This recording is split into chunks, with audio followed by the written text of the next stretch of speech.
Boa noite, amigos da TV Rio Branco. Estamos chegando com mais uma edição do Boa Noite Rio Branco. Desculpe-me pela redundância. O programa que já estava consagrado e, por conta da pandemia, foi retirado do ar temporariamente. Voltou ontem e, graças a Deus, com força total, alcançando bons índices de audiência. Nesta terça-feira, dia 12, estamos chegando com mais uma edição. E eu vou começar o programa entrevistando o Alan Souza, representante aqui da Help Multas. Se você acha que não tem mais jeito, que a sua carteira nacional de habilitação, em alguns estados chamam carta, né? Carta, exatamente. Então você vai enviar uma carta, você recebeu uma carta, perdeu a carta, ainda tem jeito sim. Tudo tem jeito, né? Desde que você acione as pessoas certas, na hora certa, pessoas competentes, que vão cuidar realmente de você, ok? Muitas dúvidas serão esclarecidas daqui a pouco. No segundo bloco, já está aqui com a gente também o Coronel Falcão, o coordenador da Defesa Civil do município. Vamos saber dele como é que está essa operação de volta para casa. Tem muitas pessoas querendo voltar antes do tempo e há ainda possibilidade sim de um chamado repiquete, e aí o quadro seria mais complicado. Então é melhor aguardar uns dias para poder voltar com segurança em todos os sentidos, inclusive no que se refere à saúde, porque agora vai começar a temporada da leptospirose, a doença transmitida pelo rato, pela urina do rato. Depois, no terceiro bloco, eu vou conversar com o ex-vereador, ele não gosta de ser chamado de ex-vereador, professor, doutor Ayrton Rocha, da UFAC, e também com o teólogo, com o filósofo e outras coisitas mais, ex-deputado também, Manuel Pacífico. Mas eles não vêm falar de política, né? Vêm falar sobre a política de pacificação. Eles defendem a paz lá na faixa de Gaza, em Israel. Sobre esse assunto, eles que fazem parte do Instituto Ecumênico do Acre. Ok? E aí no final do programa, você já ouviu falar em psicossomático? Se ainda não, é preciso saber, né? A psicoterapeuta Socorro Gracílio vai explicar para você o que é, como você pode prevenir e, se já está com esses sintomas, como cuidar, né? Isso mesmo, para poder ter uma vida saudável, com menos problemas, porque também tem a questão não só física, mas também psicológica também, em tudo isso. Com o apoio do AraSuper, que juntamente com o Aramix compõem a melhor, maior e mais antiga rede de supermercados do Acre, além do Instituto Medprev Rio Branco e do Teseus 30, o novo milagre da natureza, eu tenho o prazer agora de conversar com o Alan Souza, da Help Multas. Seja bem-vindo. Tudo bem? Luiz, boa noite. Tudo bem, graças a Deus. Eu insisto em achar que no primeiro vai no plural também, mas não é helps, não, é help. Não, é help. É socorro. Socorro. Você está presente em socorro. Estamos aqui. Estendendo a mão amiga, né? Exatamente. Afinal de contas, o Alan, muita gente acha que ao receber uma notificação ou ser informado através do Diário Oficial, que agora é tudo digital, né? Exatamente. Eletrônico, ele perdeu definitivamente a carteira. E não é bem assim, né? Não Nós temos outras perguntas a fazer.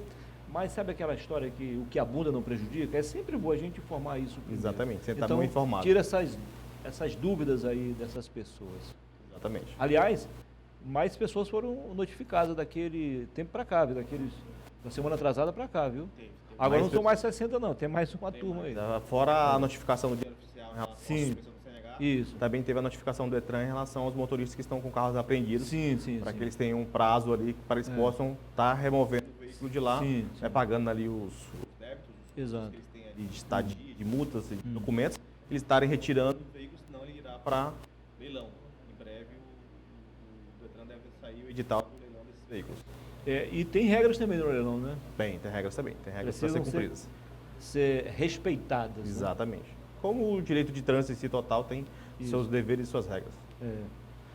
Como é feito então, como deve ser feita a questão da notificação, de autuação? A atuação do agente de trânsito, se foi abordado, ou se não foi abordado, se foi por um radar, ou se foi ali o agente de trânsito só notificou ele no trânsito, ele tem um prazo de 30 dias para estar recebendo a notificação no Diário Oficial, ou ele está recebendo a notificação na sua residência. Então, o órgão tem um prazo de 30 dias para estar efetuando essa notificação e informar o condutor, se não teve abordagem, que ele recebeu uma infração de trânsito, que ele cometeu essa infração, para ele poder procurar, já começar a procurar os prazos que ele vai ter para recorrer essa multa, caso ele ali não for, caso ele ache que foi multado indevidamente. Lembrando que são sempre 3 prazos para que o cliente possa entrar com recurso. É a defesa prévia, JAR e CETRAN. Então, ele foi notificado, já consegue fazer o recurso dele com a gente e está procurando ali a defesa para que ele não tenha ali, claro, a pontuação da sua CNH ser consumida ou a suspensão, se for uma multa autossuspensiva. Então, são 3 fases. São 3 fases. Nessa primeira fase, qual é o prazo? O prazo que nós temos como para entrar em recurso é 30 dias. Então, é chamada defesa prévia? Defesa prévia. Então, o cliente foi notificado, ele vai ter 30 dias para entrar com o recurso. Se ele perder esse prazo, tem um outro. Se ele perder esse prazo, ele vai ter o segundo prazo, que é a JAR. Então, mais 60 dias, ou mais 30 ou 60 dias? 60 dias. Aumentou aí? Exatamente, 60 dias. Se ele não conseguiu também recorrer até aí, e aí? E aí, se ele não recorreu na JAR, ele já não consegue recorrer na última instância, que é a CETRAN. Ele só consegue recorrer na CETRAN se ele recorrer na JAR. Ele vai ter a notificação informada pelo DETRAN do deferido ou não. Com esse deferido, ele vai conseguir entrar com o recurso na CETRAN, que é a última instância. Se ele não fez o processo da defesa prévia, não tem problema. Mas se ele entrou com recurso na JAR, ele consegue recorrer. Se não entrou na JAR, ele não vai conseguir prosseguir para a terceira instância. Por dever de ofício, eu sei o que é JAR, mas a maioria não sabe. Embora ela esteja ferrando todo mundo. Explique para a gente. A JAR é a junta administrativa, o qual vai fazer a avaliação e vai poder tomar ali o poder de tirar ou não essa multa em relação ao teu CPF. Bom, por enquanto nós ainda estamos a falar sobre a questão administrativa, né? Exatamente, administrativa. Esgotado tudo isso aí, ele perdeu a defesa prévia, perdeu o prazo da JARI, e aí, bom, administrativamente não tem mais remédio. Não tem mais remédio. Ainda não é o fim. Em relação à multa, não é o fim. Em relação à multa, não, desculpa, em relação à multa sim, é o fim. Sim. Se ele perdeu esse prazo, ele não vai conseguir entrar com recurso. O que acontece é que nós vamos ter alguns casos de algumas multas serem autossuspensivas, por exemplo. Mas antes disso, antes de entrar no autosuspensivo, a própria legislação diz que determinado prazo decorrido, essa multa ela é naturalmente extinta ou não? Exatamente. E aí? Mas qual é o prazo? O prazo é 5 anos. 5 anos. 5 anos. Em 5 anos o cara vai ter que se virar nos 30. Exatamente. Imagina só, se você é um motorista de uma grande empresa ou de um aplicativo e você precisa renovar sua habilitação nesse meio tempo, você vai precisar estar pagando essa infração para que você possa ali entrar no órgão e fazer a renovação da sua habilitação. Senão você não consegue fazer a renovação. Ao saber que você estaria aqui hoje, na semana passada ainda, enviaram algumas mensagens, uma delas me chamou a atenção.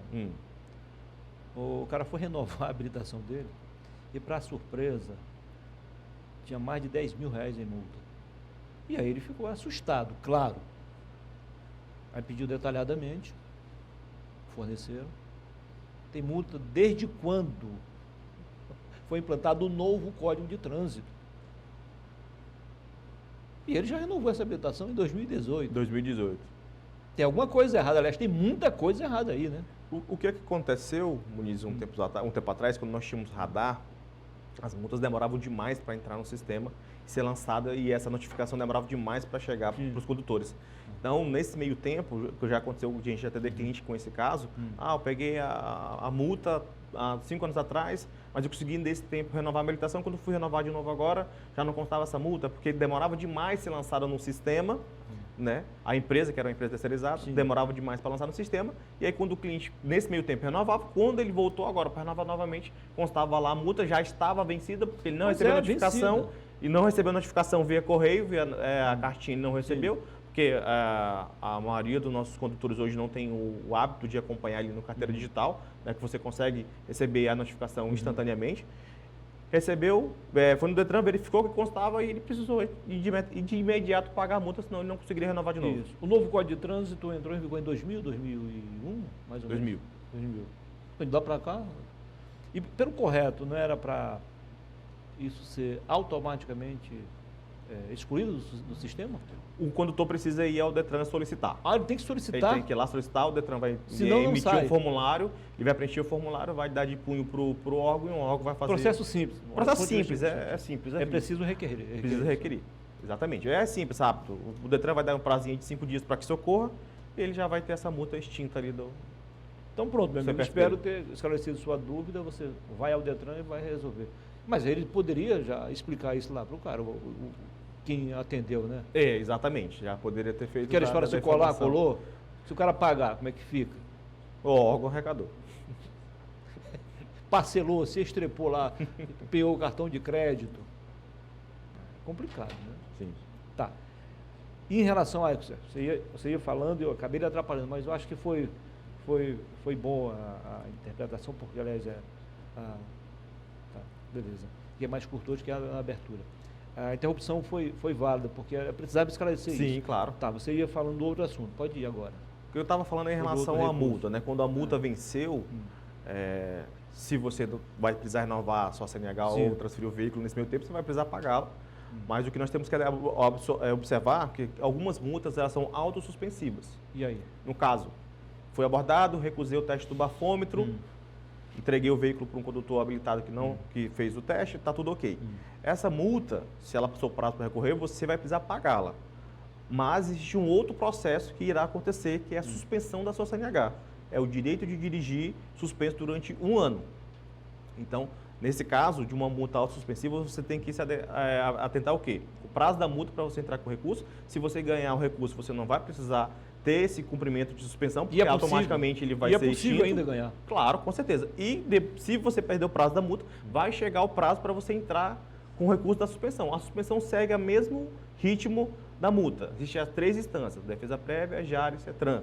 Então, a suspensão, você vai entrar com recurso, ganhando, você vai conseguir continuar com o seu direito de dirigir. Tá, mas aí, enquanto isso não é julgado, ele pode continuar dirigindo? Enquanto não for julgado, você vai poder dirigir, porque essa multa vai ficar suspensa. Muita gente não sabe disso. Não sabe, muita gente não sabe. Se autocondena, não vou mais dirigir. Exatamente, perdi.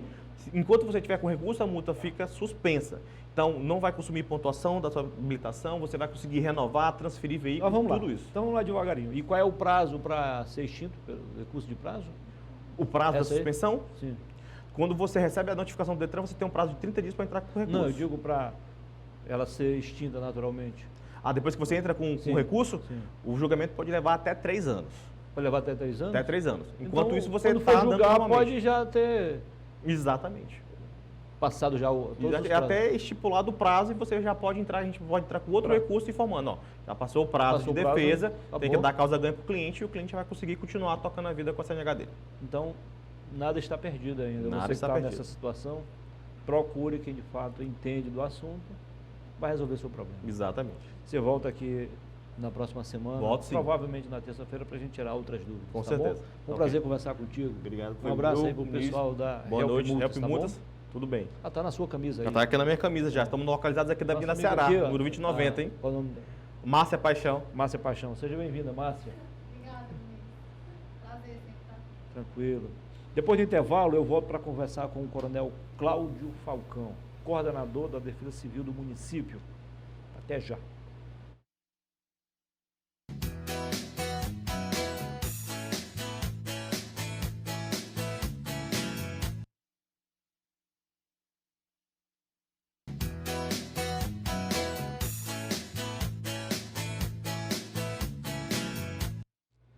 Estamos de volta agora com a primeira parte do nosso programa, porque agora há pouco eu fiz a abertura, né? Exatamente. Então não valeu como um bloco, é a abertura.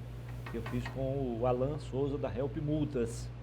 E agora com o apoio do AraSuper, do Aramix, que juntos compõem a melhor, maior e mais antiga rede de supermercados do Acre, além do Teseus 30 e do óleo natural de avestruz.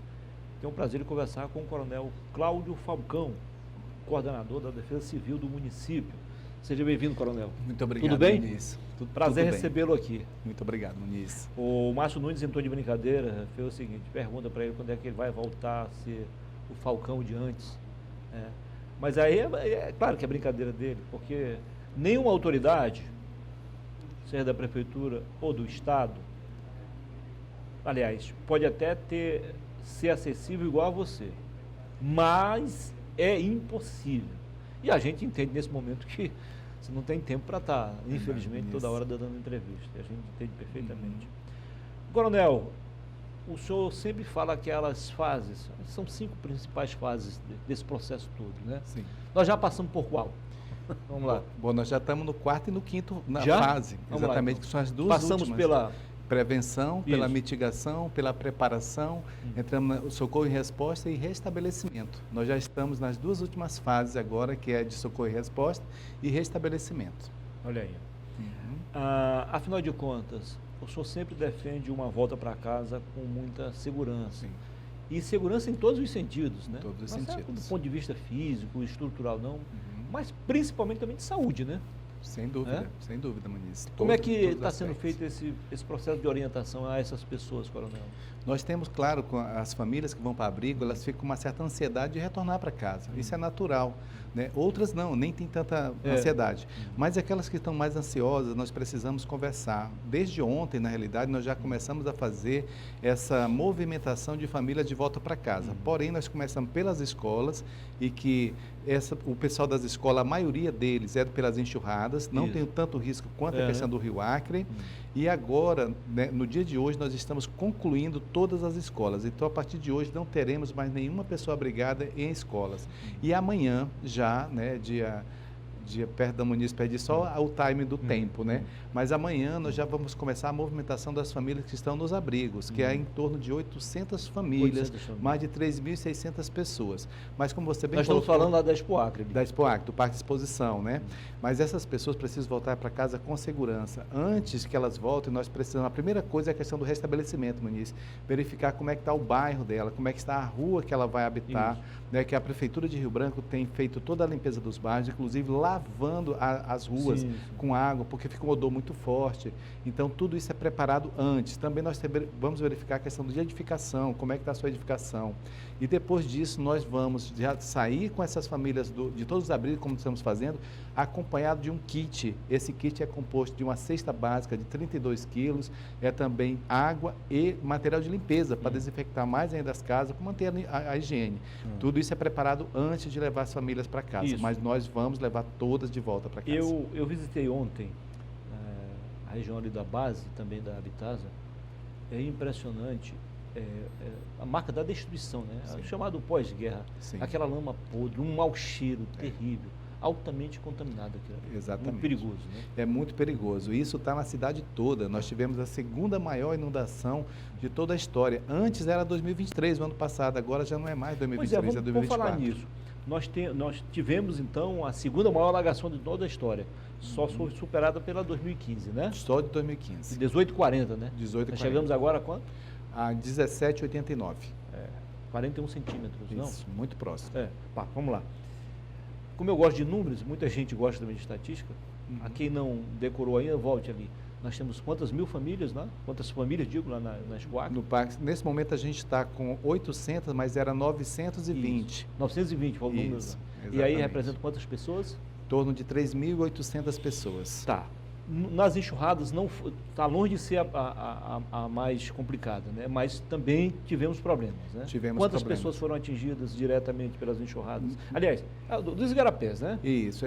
A enxurrada desse ano não foi tão forte quanto o ano passado. Nós tivemos em torno de 90 famílias removidas para abrigos, mas nós tivemos algo em torno aí de pelo menos 4.000 pessoas atingidas pelas enxurradas, que foi leve. Isso. Imagina quando não é leve. E essas pessoas já voltaram ou estão voltando ainda? Todas elas estão voltando e hoje nós concluímos todas. Então não teremos mais em abrigos nenhuma pessoa vítima de enxurrada a partir de hoje. As escolas já estão totalmente liberadas? Totalmente liberadas. Ainda não comprometeu, né, o ano letivo, nem no estado, nem no município, né? Não, na realidade o estado até começou o ano letivo, o município não começou, mas a previsão do início do ano letivo no município era dia 4 de março. Então atrasou uma semana, mas já imediatamente agora, ou até 2 semanas, porque tem que restabelecer escolas, inclusive, Muniz, muitas escolas do município foram inundadas também. Então tem que fazer toda essa recuperação. Creio, né, que de acordo com a Secretaria de Educação do município, deve-se iniciar o ano letivo já para a próxima semana. Então nós teremos uma atraso em torno de 15 dias do ano letivo. Agora, Coronel, desculpa, eu sei que não é o momento para a gente estar falando isso, um momento de tanta aflição, mas já prevendo o futuro. Daqui a pouco a gente vai ter que começar a pensar em uma alternativa, digamos assim, sólida, para resolver definitivamente. Sim. Escolas que forem inundadas, centros de postos de saúde que forem inundados, não dá mais para continuar assim, né? É pensar em outra coisa mais segura, né? Exatamente, Muniz, tem toda a razão. Vamos só fazer um parâmetro aqui. O que ocorre? Inundações fortes, elas não davam em 2 anos seguidos. E agora nós tivemos 2 anos seguidos. No ano passado, a inundação foi de 17,72 m, agora 17,89 m. Então, é tanto que nós pulamos. Era a segunda maior o ano passado, agora a segunda maior já é agora. Então, nós já estamos com 2 recordes aqui nessa gestão do prefeito Jean Bocalon, fazendo justamente esse recorte negativo, digamos assim, porque ninguém deseja que tenhamos uma situação como essa. Agora, o que ocorre? Prédios públicos, né, que postos de saúde, 5 postos de saúde foram inundados, escolas foram inundadas e outros prédios públicos também do governo do estado teve avarias. Isso era possível manter porque nós não tínhamos todo ano a mesma frequência, a mesma intensidade. E agora, o que tudo parece, que nós não estamos mais em mudanças climáticas, mas emergências climáticas, isso pode se repetir todo ano. Aí sim, você tem toda a razão quando a gente tem que pensar em situações mais definitivas. Então, nós vamos praticamente ter atingimento das famílias todo ano naquele local. É preciso que nós tenhamos um plano de contingência, um plano operacional que faça com que definitivamente o impacto seja menor. E como é que seria menor? Seria principalmente na remoção de famílias desses locais, a questão de prédios públicos, comércios, também começar a afastar essas pessoas e também as edificações das margens dos rios e dos igarapés. Esse é um ponto, né? A Prefeitura de Rio Branco tem um planejamento já para atender milhares de famílias já em relação à área de risco, mas ainda precisamos avançar muito mais. Mas o começo já está sendo feito, o começo está sendo planejado. Eu tenho, durante todos esses anos, conversado muito com o prefeito Jean Bocalon, colocado a experiência que eu tenho de desastre em benefício do próprio município, para que a gente possa realmente diminuir os impactos que as grandes inundações trazem para todos nós todos os anos. Me tira uma dúvida, o bairro Santa Inês, que é confundido também com o Areal, foi atingido muito? Foi atingido sim. Não foi um atingimento tão violento, né, como já aconteceu no passado, mas eles foram atingidos, tanto Areal como Santa Inês. Nós tivemos, na realidade, Muniz, se a gente for pormenorizar todos, 62 bairros atingidos 62, agora. 62 bairros. Até o Jardim Tropical foi atingido. Jardim Tropical, a Baixa da Colina ali, a Casa Nova, a Adalberto Aragão, todos esses bairros. Até o Casa Nova também. Casa Nova também. São Francisco, né? Isso, muito próximo ali. Então, nós tivemos muitos bairros, foram 62 bairros, tanto pelas enxurradas quanto pela inundação do Rio Acre, muito forte. Muita gente criticou, setores da imprensa, acho que foi o prefeito Maurício Sérgio, quando construiu a Defesa Civil, um bairro pequeno, mas resolveu o problema naquele momento. Sim. Muitas críticas também são feitas ainda ao ex-governador Tião Viano, que construiu a Cidade do Povo. Agora, se não fosse esses 2 empreendimentos imobiliários, a coisa estava muito pior, né? Estava sim, estaria muito pior. E é esse tipo de ação que nós precisamos. Nós temos um déficit de anos muito grande. Da última vez que foi trabalhar uma situação dessa foi lá em 2015, quando teve aquela grande inundação. De lá para cá, tanto o poder público estadual quanto municipal parou, não fizeram nada para avançar. E agora, pelo menos, a Prefeitura de Rio Branco, mas também tem notícias que o governo do estado também pretende, é ter unidades habitacionais para a gente avançar nisso. Pela Prefeitura, é acima de 2.000 unidades que nós vamos ter, justamente para destinar parte, ou grande maioria delas, para as pessoas de área de risco. E isso é efetivo, né? Claro que nós precisamos pensar além, nós temos que ir muito mais além. Agora mesmo, ali naquela região, ali do centro da cidade, sim, ali no bairro do Mercado Velho, está desmoronando tudo ali. Os comércios já estão desmoronando, justamente pela questão da cheia do rio, que chegou até ali, e agora com uma baixa bastante rápida, vai desmoronar muito mais. Nós temos problemas ali no bairro da Base, em relação a crateras, do lado do 2º distrito, ali no Caçador da Gamileira, está também ruindo, daqui a pouco vai ser o Raimundo Escócio, e em vários outros locais. Então, tudo isso é área de risco, que tem que ser planejado e diminuído. As pequenas obras é importante também, é importante que a própria Defesa Civil, a cujo eu comando, tivesse autonomia financeira para a gente poder operar com pequenas obras, de encostas, tudo isso para trabalhar as primeiras partes da Defesa Civil, que é a prevenção. E a gente não tem isso, infelizmente. Ali no calçadão vai ter que ser feito um trabalho de reforço ali, senão ele pode desabar. Totalmente, ali é muito forte a questão da água, então ali tem uma movimentação de massa, onde com a enchente e a vazante acaba cedendo o terreno. E ao contrário do que muita gente imagina, há uma correnteza muito forte nisso, né? Eu achava que era só quando estava só a água no leito do rio, não. Ela é muito forte. Extremamente forte. O sábado retrasado eu estava pessoalmente lá na Gamileira, no sábado, e as pessoas estavam aproveitando a água que estava na rua e na calçada para se jogar. E a correnteza está levando essas pessoas. Graças a Deus não houve morte, teve colisão de embarcações ali, uma situação muito grave. Nós isolamos toda a área, as pessoas não respeitam o isolamento, elas ultrapassam. Eu vi diversas pessoas ingerindo bebida alcoólica, ir entrando no rio para uma fatalidade. É um piscar de olhos, então as pessoas também precisam se autoajudar e ter autossegurança. Por falar em fatalidade, coronel, alguma coisa me chama a atenção no São Francisco. O São Francisco proporcionalmente tem matado, entre aspas, mais gente do que o Rio Acre aqui em Rio Branco. Sim.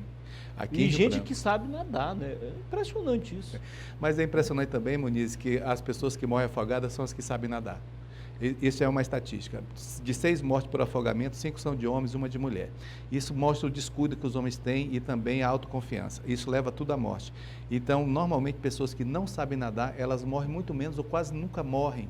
O que morre é que sabe nadar. E aí, a margem de acidentes de afogamento está incidente maior de 14 a 29 anos. Deve ser de algum problema físico, né? Pois é. Respiratório. E veja bem, não, e outra coisa, o Igarapé São Francisco, durante a cheia que ele teve agora, a correnteza é muito forte e não deve se aventurar. E não é apenas no São Francisco, eu presenciei ali no bairro da Paz também, as pessoas, no Parque das Palmeiras, a garotada brincando, se jogando na água. É o mesmo Igarapé, muito né? grande. Da Paz, o da Paz com o Amaro, ele deságua no São Francisco, os dois. Então, muito, muito, muito perigoso. Então, mas realmente você tem razão. Aqui em Rio Branco, as vítimas maiores são dos Igarapés. Agora nós temos muitas vítimas também do Rio Acre. Coronel, foi um prazer recebê-lo aqui.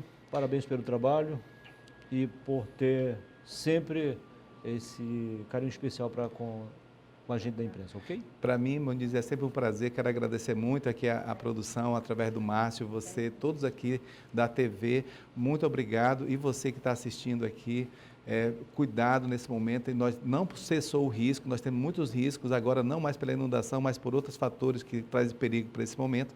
Mas juntos nós vamos conseguir vencer mais esse desastre que acontece agora em Rio Branco e que não foi apenas aqui, foram 19 municípios onde Brasileira está totalmente destruída, né? O Chapuri, enfim, Rio Branco não está diferente. Nós tivemos aí mais de 70 mil pessoas afetadas, comunidades rurais isoladas, uma série de transtornos que nós vamos restabelecer tudo ao momento certo. Muito obrigado, Muniz. Sucesso. Obrigado. Registramos aqui a presença da Ingrid Litter, né? Assessora aqui do Coronel Falcão. Seja bem-vindo. Depois do intervalo eu volto para conversar com a psicoterapeuta Socorro Gracílio. Até já.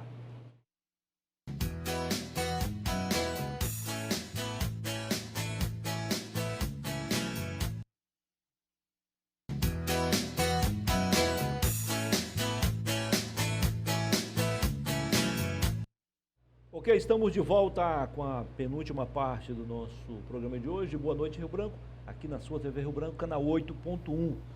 Mais uma vez, muitíssimo obrigado pela sua audiência, você da capital e também do interior. Você de Bujari, de Quinarim, de Porto Alegre, Capixaba, Praça de Castro, Acrealândia, parte de Sena Madureira, onde o nosso sinal chega diretamente pelo canal 8.1.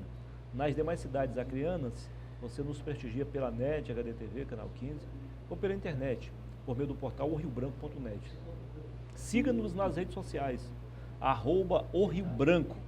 Boa noite ao prefeito de Porto Acre, a 60 quilômetros de Rio Branco, cidade histórica, Bené Damasceno do PP. Boa noite também para a prefeita Rosana Gomes, do PP, lá de Senador Guiomar. Boa noite, meu amigo coleguinha. Muito obrigado aí pela audiência aí em Senador Guiomar, ou Quinarim como queira, né? A 24 quilômetros de Rio Branco. E também ao prefeito de Bujari, João Padeiro. Muito obrigado pela audiência. Tenho o prazer de conversar agora com o apoio do Arasuper, do Aramix, do Instituto Medprev Rio Branco e também do Teseus 30 e do óleo natural de avestruz, que é o novo milagre da natureza, com a psicoterapeuta Socorro Gracílio. Você já ouviu falar em psicossomática? Não? Vai saber agora detalhes. Seja bem-vinda. Tudo bem? Enfim, bem. Nos encontramos aqui. Boa noite. Boa noite. Eu falei bom dia, foi? Boa noite. Seja bem-vindo ao programa. Muito obrigada, Muniz, pela oportunidade. Depois de muitos convites, você aceitou, então, o desafio. Pois é, né? Chega uma hora que a gente está pronto. Não adianta vir antes. Quando a hora chega, a gente faz. Afinal de contas, o que são doenças psicossomáticas? Muniz, doenças psicossomáticas são doenças que a mente, que o corpo grita. Né? Pede socorro. Pede socorro. E psico, que a gente chama mente, né? E soma o corpo. Sim. Né? Então, psico porque são doenças que nascem, né, na tua mente. E vem pelo teu cérebro, entram no teu corpo, tá? E você fica doente. Agora... Então tem um sofrimento emocional por tudo isso, por trás de tudo isso. Sempre tem. Toda doença tem uma dor emocional. Né? E ou causa também, porque existem também as doenças causadas por acidentes. Isso. Né? Essas doenças que são causadas por acidentes não vêm, não é, da mente, não vêm de dor emocional. Isso.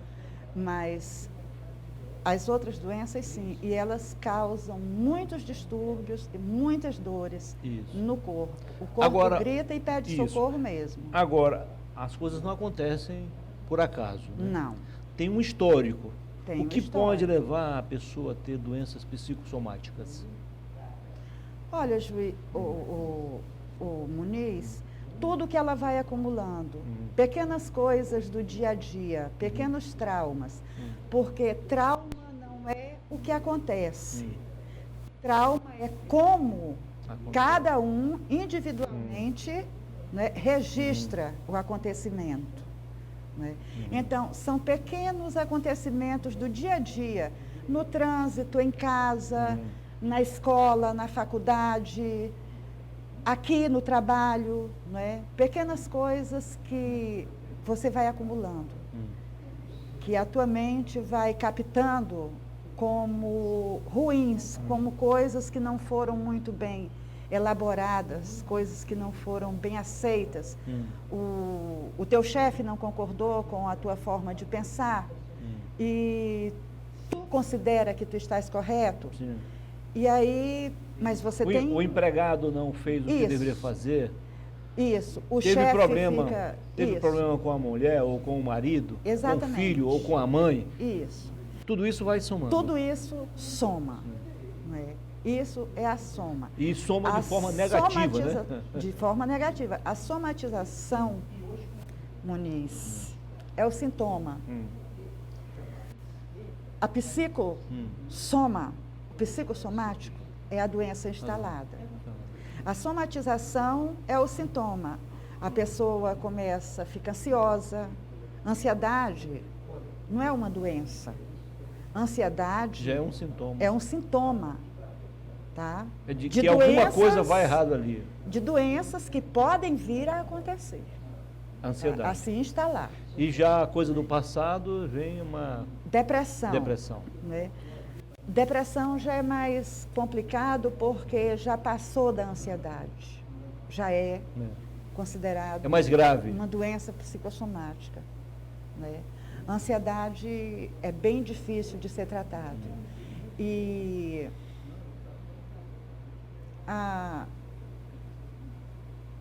suicídio é uma doença, mas é uma doença que ninguém quer aceitar como doença. A própria ciência rejeitou por muitos e muitos anos. Né? Hoje não. Hoje a ciência vê como doença. Né? A ideação suicida é doença, sim. O suicídio em si é uma doença. Infelizmente, uma doença incurável. Não tem cura, tem prevenção.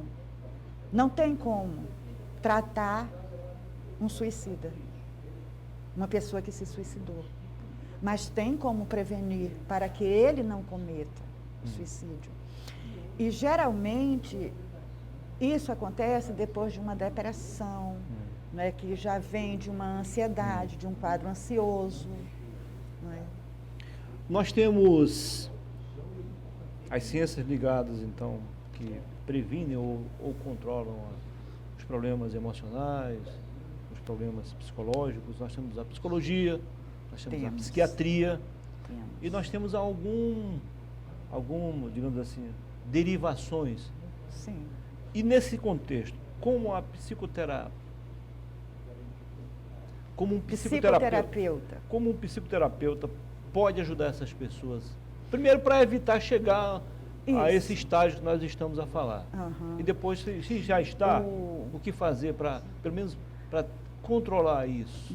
O psicoterapeuta, diferente do psiquiatra e do psicólogo, o psicoterapeuta, ele oferece ferramentas, não é, de autorregulação e de frequência cardíaca, tá? Autorregulação de frequência cardíaca, não é? Exercícios, né, respiratórios.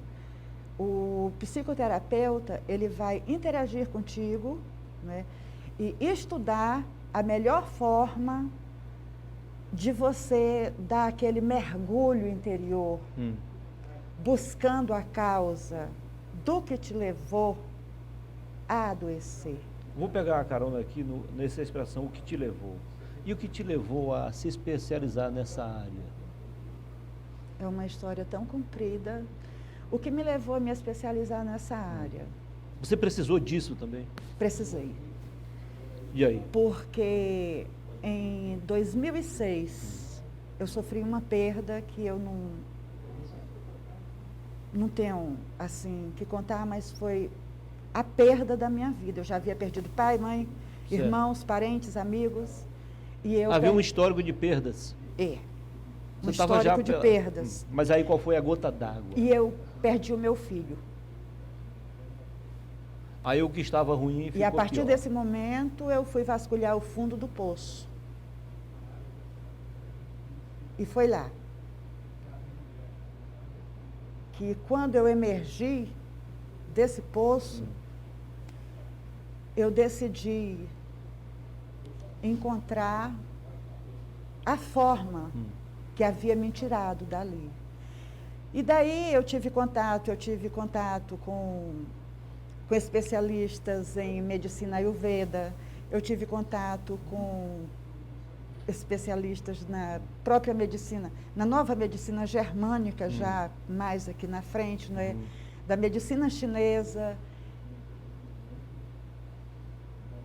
Eu sumi de mim mesmo para me encontrar. Entendi. E foi na psicoterapia... Você estava parcialmente, digamos assim, perdida no seu próprio tempo? Estava, no meu próprio tempo. Fora da sua própria sintonia. Na minha própria vida. Né? E daí eu busquei. Né? E decidi ajudar outras pessoas. E a gente consegue, quando a gente faz com amor, tudo fica muito bem feito. E as doenças psicossomáticas, Muniz, mais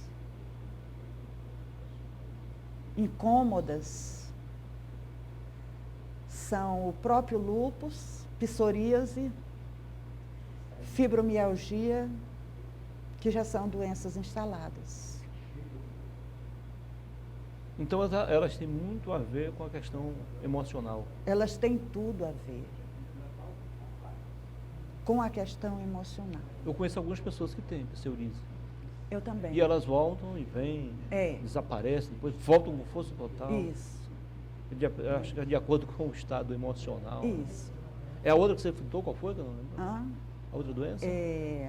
Fibromialgia. Fibromialgia. Então, são doenças dolorosas, incômodas, não é? E quando você vai no médico, você faz todos os exames e o médico te diz, olha, está tudo bem, não tem, os teus exames não acusam. Mas escute aqui, aí tem algo assim para ser estudado de forma mais profunda, porque de cara, certamente, elas atingiram o sistema emocional, aliás, o sistema imunológico, né? Sim, porque... E aí vem as consequências. Sim. Talvez não seja de forma direta, né? Primeiro vai Não, porque primeiro vem a somatização, não é? Sim. Aquele sintoma. Né? Aí a pessoa vai no médico, não encontra solução. O médico não diz. Muitos médicos hoje já indicam terapias, não é? Já encaminham para o psicólogo ou para o terapeuta. Né? Muitos, a maioria, quase todos, tá? Mesmo doenças que vão no psiquiatra, muitos psiquiatras, né, quase todos já encaminham para o psicólogo ou para o terapeuta, tá? E você atua já nessa área há quanto tempo?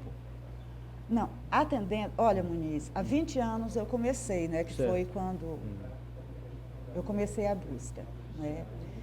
E eu nunca tinha me interessado, sabe, de atuar com ninguém. Mas a necessidade crescente, né, veio mesmo a partir da pandemia, que foi quando o instituto que eu sou ligada, né, entrou em combate à ansiedade, à depressão, mesmo nos grandes centros, né? E eu comecei a fazer atendimento online, né? Nessas pessoas, eu tinha que atender, o Instituto passava para mim de 5 a 8 pacientes por dia. E digamos assim, o índice de resolutividade foi muito bom, foi muito bom. Mesmo de forma não presencial. Isso, mesmo de forma não presencial. E você leva mais ou menos quanto tempo numa consulta dessa aí? Olha, 50, 60 porque é muito minutos. relativo, varia de pessoa a pessoa. Tem pessoas que têm dificuldade para se expressar e dizer o que está sentindo. 55, né? Você tem que primeiro investigar para saber o que ela está sentindo. Isso, né?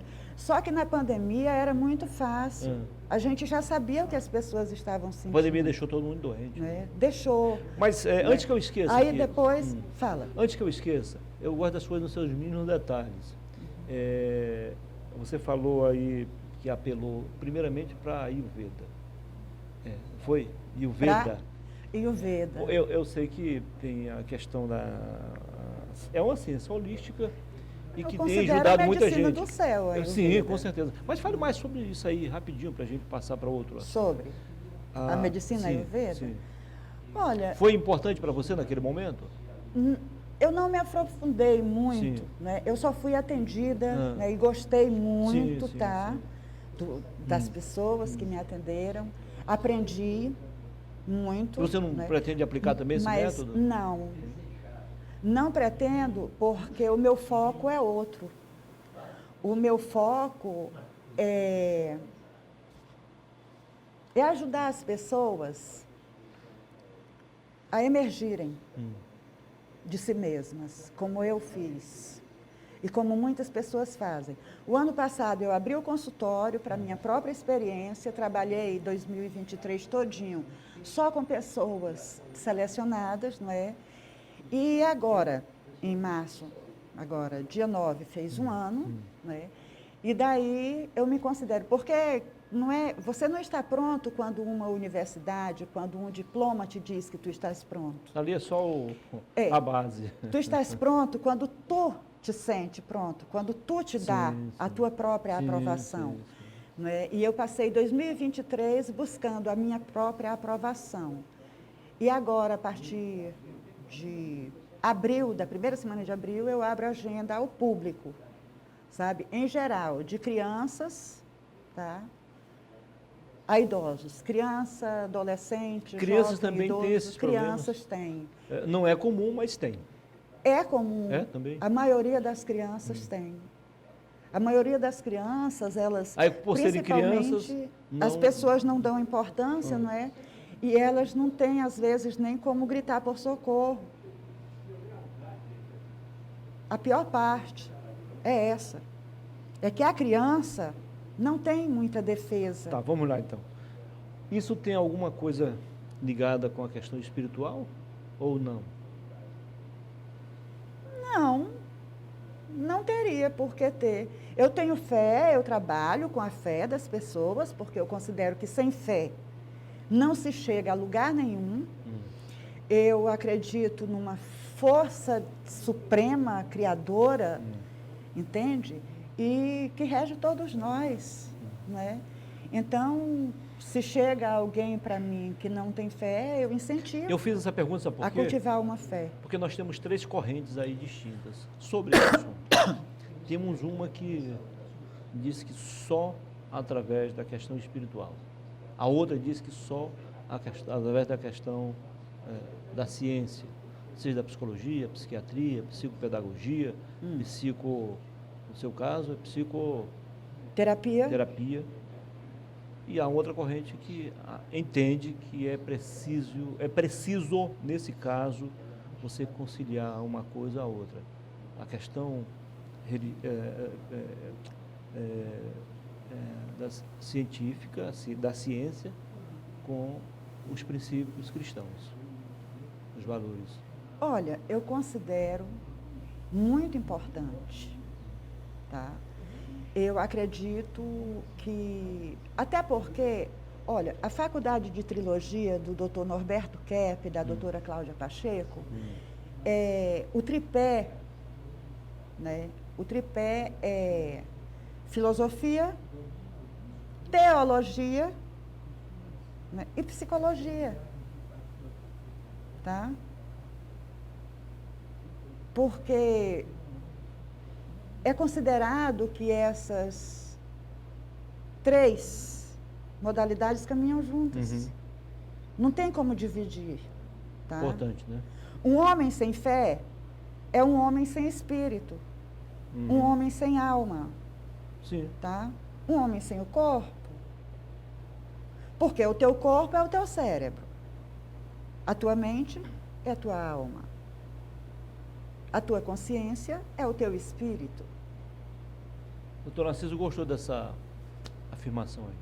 Só repete aí para fixar melhor para o nosso telespectador. Não, repita aí para fixar melhor para o nosso telespectador. O quê? Sobre o cérebro, sobre o espírito. Sim, o teu corpo é o teu cérebro. Certo. É massa que entra numa máquina, entendeu? É palpável, é operável. Sim. Não é? As pessoas fazem uma cirurgia no teu cérebro. Sim. A tua mente, ninguém consegue tocar, captar, ver, não é? E a tua consciência é o teu espírito. A tua mente é a tua alma. Entendi. Tá? Nós voltaremos em breve aqui para darmos continuidade a esse assunto que eu gostei muito. O teu espírito é a tua consciência. Foi um prazer e o conversar homem não contigo. existe sem esses 3. Foi um prazer conversar contigo. Voltarei. Já está convidada, tá bom? Muito Tá obrigado. bom. Depois do intervalo eu volto para conversar com o ex-vereador Ayrton Rocha e também com o ex-deputado Manuel Pacífico. Vamos falar sobre a proposta de paz lá na região de Gaza, na Palestina, em Israel. Eles que fazem parte do Instituto Ecumênico do Acre. Até já.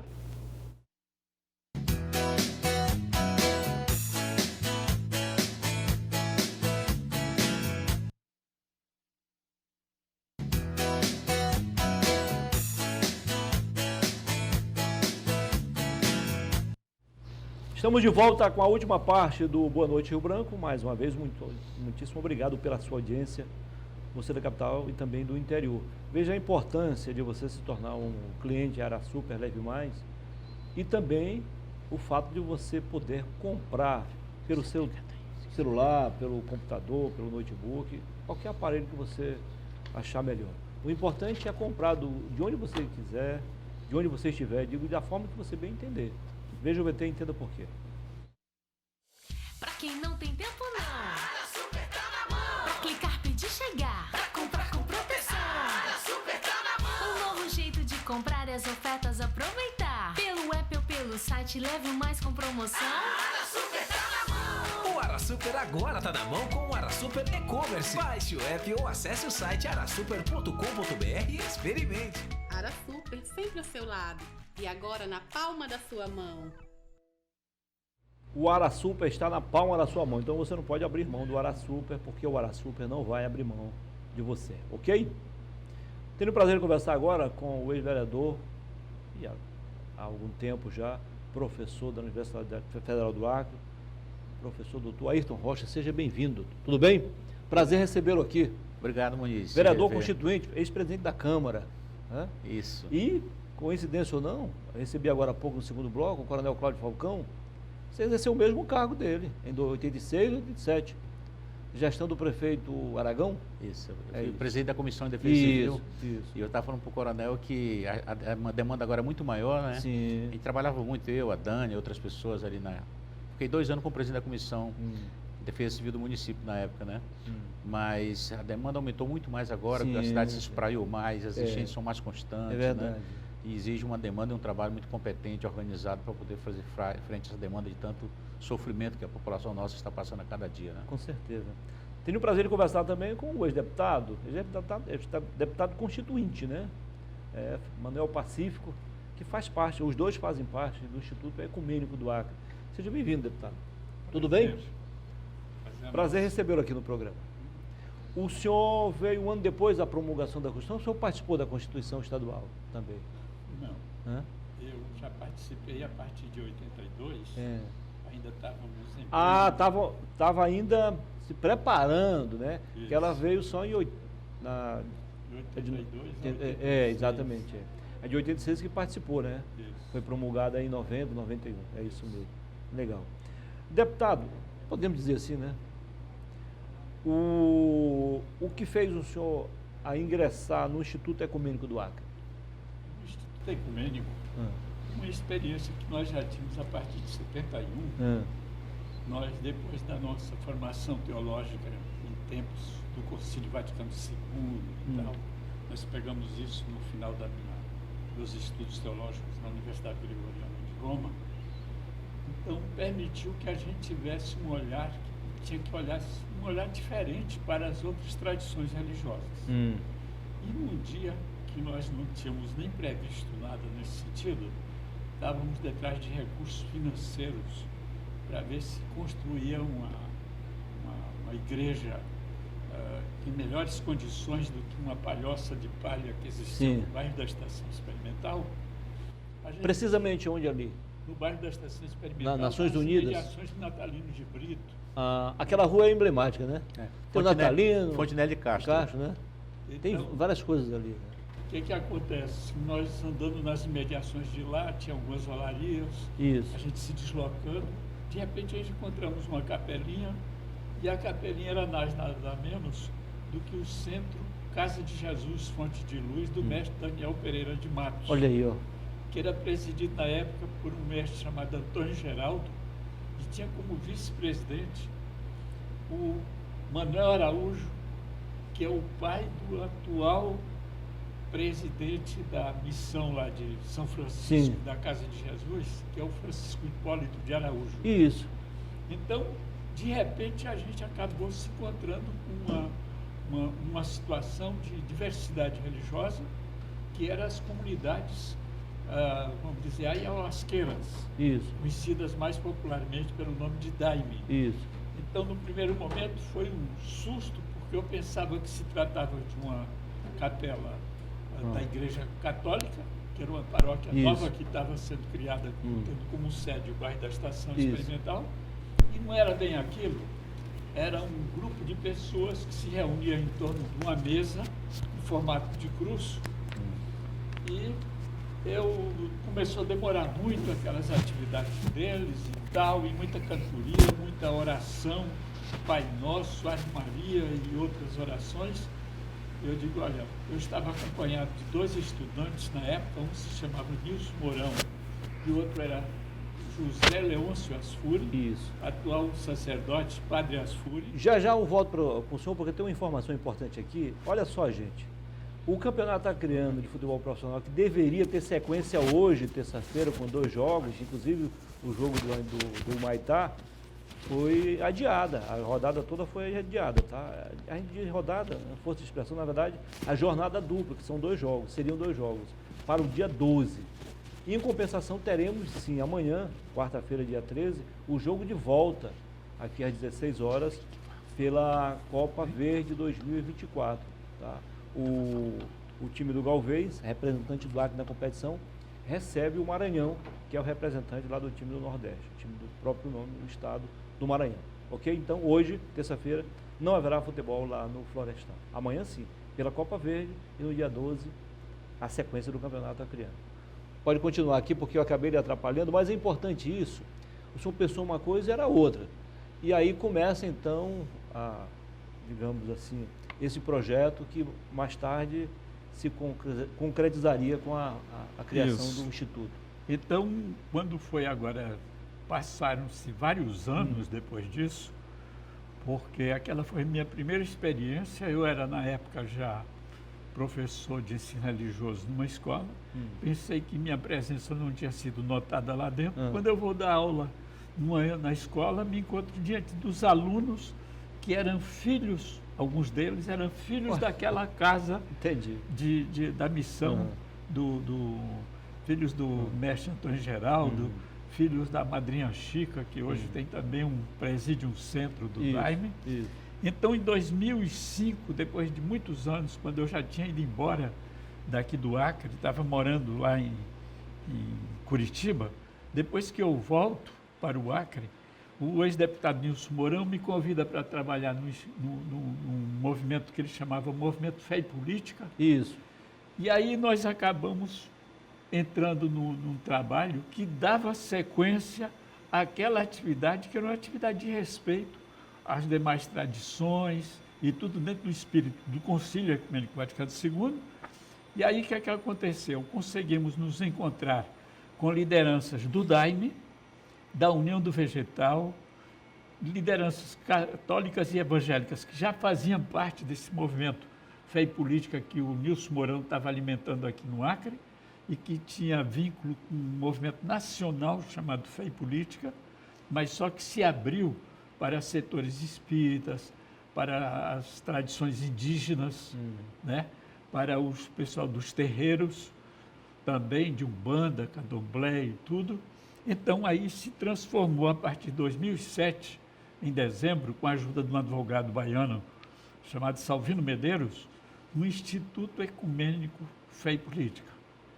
Esse instituto ele começou a ter uma vida em cima de determinadas bandeiras, tipo, você entrava na questão ambiental, você entrava naquele clima de se criar uma onda de respeito dentro da cidade, envolvendo as diversas tradições.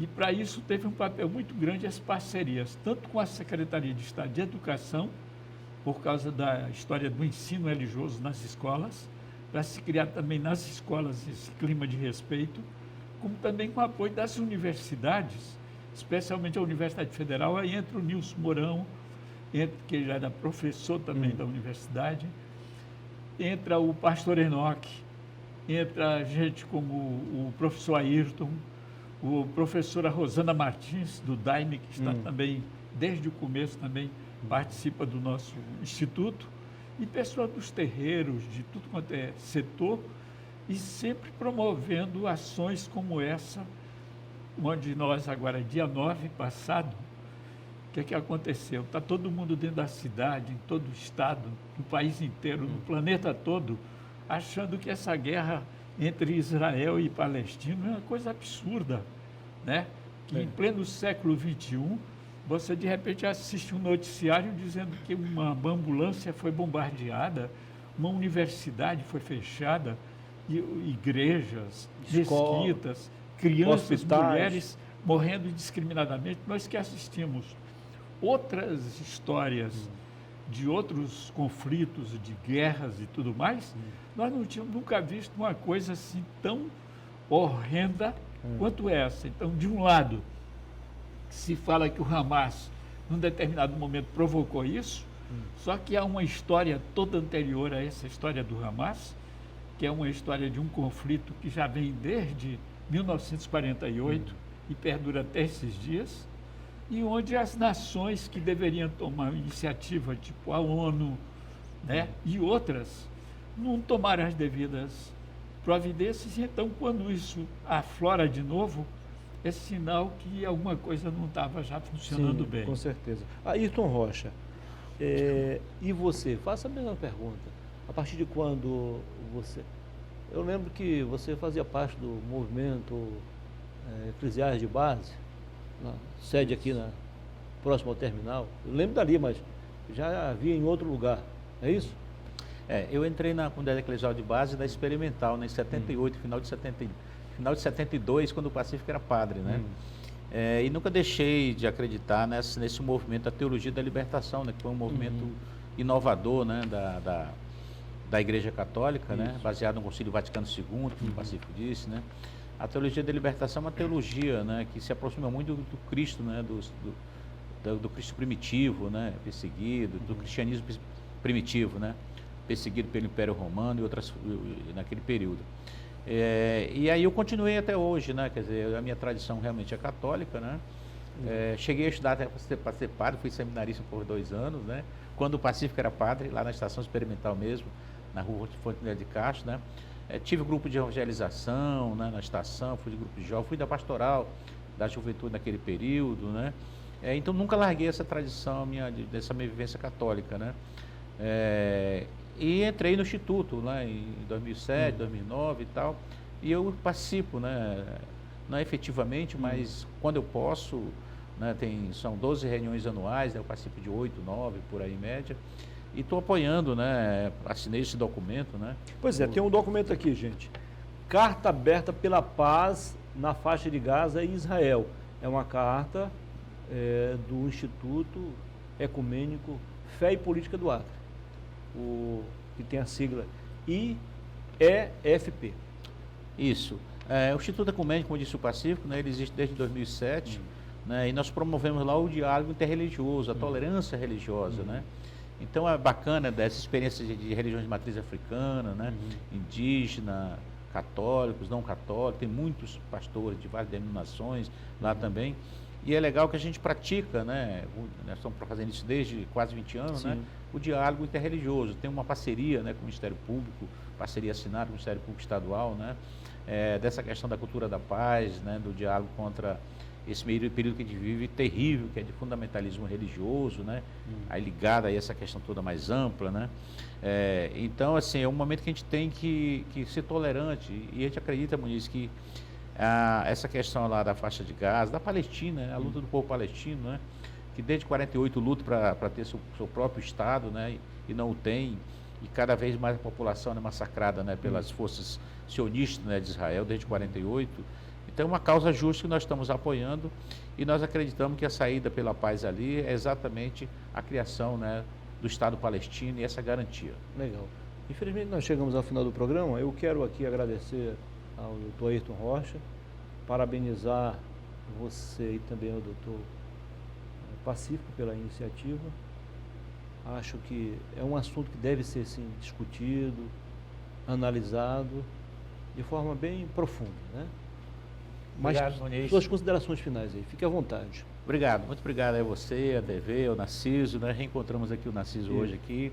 Né? O Instituto Ecumênico, né, tá responsável por essa tarefa. O Pacífico foi um dos coordenadores há muitos anos, hoje é o Padre Máximo que está à frente, né? Mas o Pacífico é o secretário-geral, junto com alguns pastores e outras religiosas, outras pessoas, outros religiosos, né, de outras denominações. Foi bom reencontrá-los aqui. Igualmente, doutor Pacífico, sucesso. Suas considerações finais aí. Eu gostaria de agradecer, porque um programa como esse, Boa Noite Rio Branco, não deixa de ser um programa que tem assim, sua audiência, né, no nosso estado. Já é uma coisa hoje a audiência consagrada. Aumentou com os senhores aqui, né? E então é importante para nós, porque esses espaços, até recentemente, eram assuntos tabus. Sim, sim. Então se guardava, e às vezes as famílias estavam divididas. Isso. Mas não tinha ninguém assim para arejar um pouco essa situação. Então o Instituto Ecumênico quer ser um pouco isso. Ele levanta a bandeira da paz, do respeito, que é uma bandeira que todo mundo gosta. Você adora, né? Uma das grandes formas bonitas de se apresentar o Instituto é quando você tem um grupo com 3, 4, 5, 6 representantes, desde a liderança indígena até o pessoal de um terreiro, do daime, da tradição católica e do evangélico, e o pessoal se abraçando, às vezes até tomando um café juntos ou almoçando juntos. Isso aí é o ponto assim mais bonito. Tá aí, um exemplo, só rapidinho, um exemplo que o senhor está falando aqui. Olha só, quem assina a nota? Padre Márcio Lombardi, da Igreja Católica. Maria José Gomes Dantas, dirigente espírita. Mestre Antônio Ferreira Gomes, a UDV, a União do Vegetal. Jean Carlos Lima, UDV. José Carlos Farias Pontes, UDV também. Felismar Mesquita Moreira, umbandista. E o professor Dr. Ayrton Rocha, católico. Está aí. Verdade. Todo mundo junto, defendendo a mesma causa. Verdade. Olhando para uma mesma direção. E encontrar um canal como o seu, que abre as portas para que isso aconteça. Foi um prazer. Sucesso para você. Obrigado. Tá bom? E a gente fica por aqui. Volta amanhã, se Deus quiser, com mais um bom programa para você e por você. Então, junte-se a nós. Boa noite e até amanhã.